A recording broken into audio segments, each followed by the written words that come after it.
اس کو پیچھے کر دے، اس کا نسب اسے آگے نہیں کر سکتا، کوئی ذات برادری کی وجہ سے آگے نہیں جا سکتا۔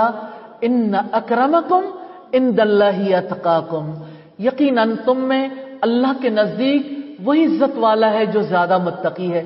اللہ تعالیٰ سے دعا ہے ہمیں اپنے اعمال کی فکر نصیب فرمائے، نفعمند علم اور اعمال صالحہ کی رغبت نصیب فرمائے۔ یا ارحم الراحمین، ایسی زندگی نصیب کر دینا کہ آپ ہم سے راضی ہو جائیں، آمین ثم آمین۔ پہلا پارہ ہم نے دیکھا، پہلے پارے میں ہم نے یہ دیکھا سورہ الفاتحہ، جس میں اقرار کیا اپنے رب کے سامنے، ایاک نعبد و ایاک نستعین اہدنا الصراط المستقیم، صرف آپ کی ہم عبادت کرتے ہیں، صرف آپ سے ہم مدد چاہتے ہیں، آپ ہمیں سیدھا راستہ دکھا دیں۔ تو اللہ تعالیٰ سے جب یہ دعا ہم کرتے ہیں تو اللہ تعالیٰ سیدھا راستے پر چلنے کے لیے یہ بتا دیتے ہیں کہ دیکھو راستہ سیدھا بھی ہے لیکن راستے ٹیڑھے بھی ہیں۔ سیدھا راستہ انعام یافتہ لوگوں کا ہے، ٹیڑھے راستے جن پر اللہ کا غضب ہوا، یہودی اس پر چلے، جو گمراہی کا راستہ ہے وہ عیسائیوں کا راستہ ہے۔ پھر اللہ تعالیٰ نے سورہ البقرہ میں پہلے ہی رکوع میں بتا دیا انعام یافتہ لوگوں کی 5 خصوصیات، اور پھر منافقوں کی، جو گمراہ لوگ تھے ان کی خصوصیات، اور کفر کرنے والوں کی۔ پھر یہودیوں کے حوالے سے ہم نے دیکھا کہ اللہ تعالیٰ نے مغضوب لوگوں کے رویوں کو کھول کھول کے بیان کیا تاریخ بنی اسرائیل سے۔ ہمیں اللہ تعالیٰ نے یہ بھی بتایا کہ دیکھو تم زمین پر کیسے اتارے گئے تھے، آسمان پر وہ کیا واقعہ ہوا تھا جس کی وجہ سے تمہیں سبق دیا گیا کہ تکبر، انا پرستی، self love, self esteem, self actualisation, کتنی اصطلاحات ہیں جو آپ لوگ سنتے پڑھتے رہتے ہیں، لیکن نازک سا فرق ہے۔ اللہ تعالیٰ ذلت نہیں چاہتے، یہ نہیں چاہتے کہ آپ اپنی ذات کو اگنور کر دیں، لیکن ذات کو بت مت بنائیں۔ بت پرستی جائز نہیں، چاہے وہ ذات کا بت ہو۔ اس کائنات میں ایک ہی ہستی ہے جس کا حق ہے کہ اس کی عبادت کی جائے، اسی کے آگے جھک جائیں۔ اور اگر آپ اختتام پر دیکھیں وَنَحْنُ لَهُ عَابِدُونَ، ہم اسی کی عبادت کرنے والے ہیں۔ تحویل قبلہ کے حوالے سے واقعات کا آغاز ہوا تو ابراہیم علیہ السلام کا تذکرہ ہم نے دیکھا، اور پھر ان کی نسل میں کس طرح سے یہ سلسلہ جاری ہوا، بنی اسماعیل میں بھی بنی اسرائیل میں بھی۔ ہمیں اختتام پر جا کے ملتا ہے کہ کس طرح سے حضرت یعقوب نے اپنی اولاد سے یہ سوال کیا تھا، ما تعبدون من بعدی، میرے بعد تم کس کی عبادت کرو گے؟ تو انہوں نے کہا تھا آپ کے اور آپ کے آبا کے الہ کی۔ اب بنی اسرائیل کے پاس کیا جواز رہ جاتا ہے کہ ایک الہ کو چھوڑ کر وہ کسی اور کی عبادت کریں؟ اور اللہ تعالیٰ نے ہمیں یہ بتایا اگر تم اسی طرح سے ایمان لاؤ گے جیسے انبیاء ایمان لائے، صحابہ کرام ایمان لائے، تو ہدایت پاؤ گے۔ اور اللہ کا رنگ، آج کی خاص بات ہے، صبغت اللہ، اللہ کا رنگ جو پانی سے نہیں چڑھتا، اللہ کی عبادت سے چڑھتا ہے۔ یا اللہ توفیق دے دے۔ آئیے مختصر دعا کر لیتے ہیں۔ اللہ اکبر کبیرا والحمد للہ کثیرا وسبحان اللہ بکرۃ واسیلا سبحان اللہ وبحمدہ سبحان اللہ العظیم سبحان اللہ والحمد للہ ولا الہ الا اللہ واللہ اکبر ولا حول ولا قوة الا باللہ العلی العظیم۔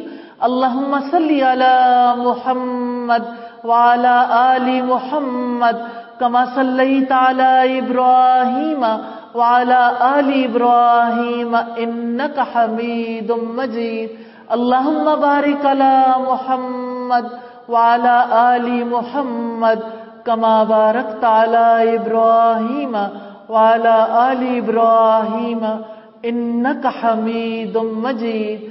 ربنا آتنا في الدنيا حسنة وفي الآخرة حسنة وقنا عذاب النار۔ ربنا لا تزغ قلوبنا بعد إذ هديتنا وهب لنا من لدنك رحمة إنك أنت الوهاب۔ رب اغفر وارحم وأنت خير الراحمين۔